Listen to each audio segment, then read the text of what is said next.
A few weeks ago, my dad left for work in Mindanao, a small island in the Philippines. I was pretty excited because he promised to bring back all sorts of stuff, food, toys, the usual. It was supposed to be just a short trip, and about a week later, something strange happened. It was late afternoon when I heard his voice. I recognized it instantly. He was talking to my mom in the living room, and for some reason I felt a sense of relief. Oh, he's back early, I thought. I stayed focused on my iPad, but a few minutes later I heard a knock on my door. I opened it, and there he was.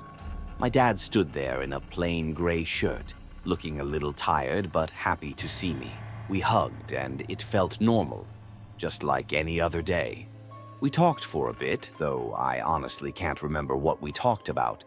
But before he left my room, he said something odd. "Tomorrow, I'll show you something." I didn't think much of it at the time. My dad can be a little weird, so I shrugged it off and went to bed. That night, something woke me up. It was around 2 or 3 in the morning, I think. I was thirsty, so I got up to grab some water. The house felt unusually quiet, like the air itself was too still.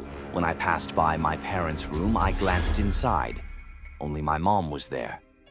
No dad. My stomach dropped. I walked over to my mom, still half asleep, and asked, "Ma, where's Dad? Did he leave already?" She looked at me, confused. "What? Your dad's still in Mindanao," she said. I felt a cold chill run down my spine. "No," I stammered. "I saw him earlier. I talked to him. We hugged. You were talking to him too." But my mom shook her head, her face pale. "I didn't talk to him. He's not here." My heart started racing. If my dad was still in Mindanao, then who the hell did I hug earlier? The next morning, I brought it up again, hoping I had just imagined everything. But when I told my mom the story, she looked even more freaked out. She called my dad, and when she asked him what he had been doing yesterday, he casually mentioned that he had been wearing a gray shirt, the exact shirt I had seen him in when I thought I hugged him. I felt sick. How could I have seen him, hugged him? He was miles away. My mom didn't know what to say either, but the tension in the house grew. Something was off. Weeks passed, and I tried to push the whole thing out of my mind, convincing myself that I must have been dreaming, that there was some logical explanation. Then, one night, my mom brought up something that sent shivers down my spine again. "Did you go into our room last night and open the closet?" she asked. I told her no. I had been up late on my phone and hadn't left my room at all. She paused, then said, "I saw someone open the closet. I thought it was you." I felt my heart skip a beat. That wasn't me.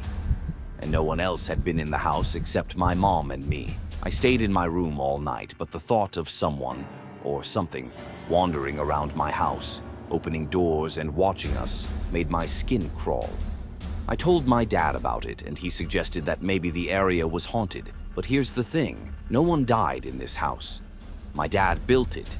It's new, so what could it be? I started thinking about Engkantos, ancient spirits that used to be worshipped by Filipinos in pre-colonial times. They're known to mess with people. Could it be one of them? But if that's true, then who or what did I actually hug that night? Was it trying to trick me? Or worse, did it want something from me? I still don't know, and I don't think I ever will. But every time I hear a knock on my door now, I hesitate. What if it's not my dad on the other side?